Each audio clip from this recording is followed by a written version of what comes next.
Hey there, practicum friends. We are like almost done with week 5, but better late than never. How about that? I do apologize. Had some family stuff going on, so I'm really sorry that this is coming out late to you, but better late than never. How about that, right? Okay, so things that should have been already submitted this past week should have been the approaches to learning, observation, and plan. So hopefully you guys had some fun doing that. A lot of times people are doing art projects when it comes to that one. So that's a fun one. You also should have done the self-assessment on professionalism and the self-assessment on teaching practices. So these things should have been submitted. Next, this week, you are going to be offering your cognitive and general knowledge experience. So again, this is where last week you were watching your kids and looking to see how they were doing with maybe some problem solving. You were also looking at mathematical things and you were looking at scientific things. So from that, you picked one of these and you've created an experience that you're offering this week. Maybe you did that today, or maybe you're doing that tomorrow.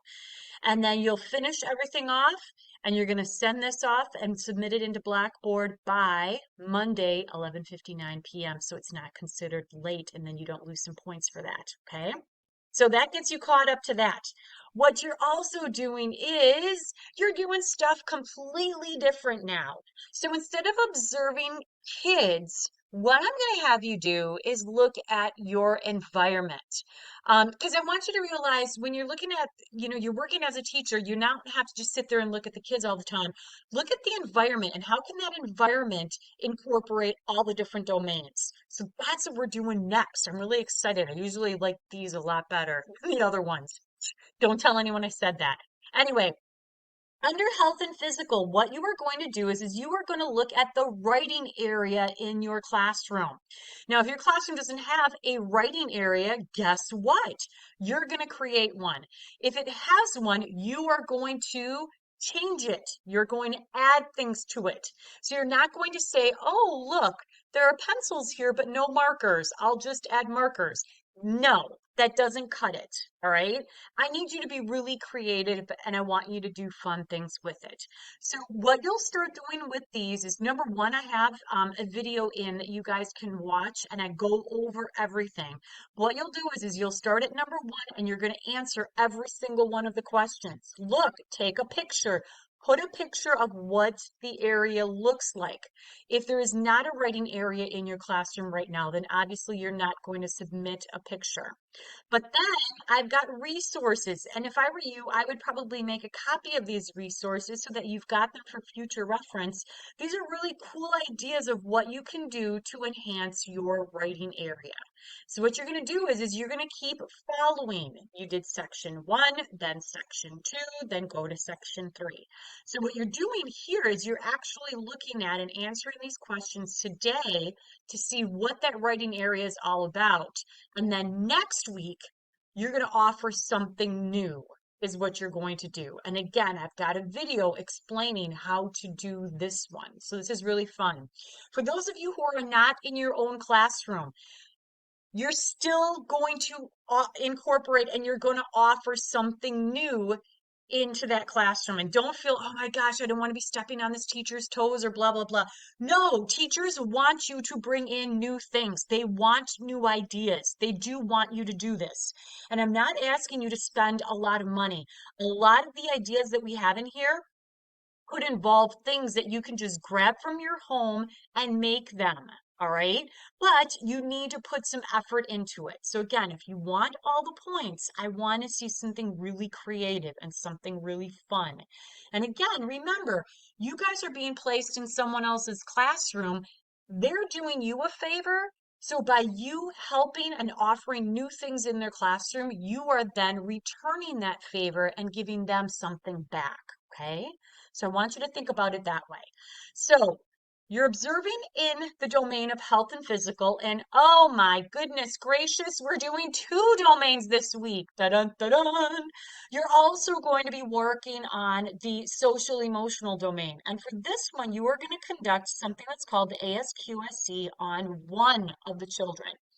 Now, I have the ASQSC for 3-year-olds, for 4-year-olds, and 5-year-olds. Pick a child in your classroom to do this questionnaire on. Typically, we have you interview a parent, but you could interview the co-op teacher if you want to be able to do this assignment. And again, you're going to pick one child and you'll conduct the interview with either the parent of that child or the co-op teacher. Now, here's my advice.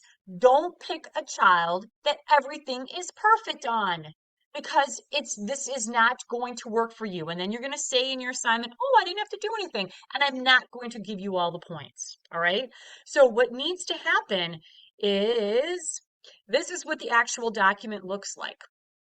Again, you're going to go number one first. Choose a child. Let's say the child I want to do is a 3-year-old. Click on the 3-year-old questionnaire and then complete it.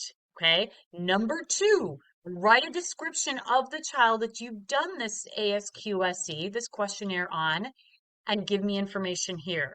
Number three, review the questionnaire and write a paragraph telling me something interesting that you learned about this child.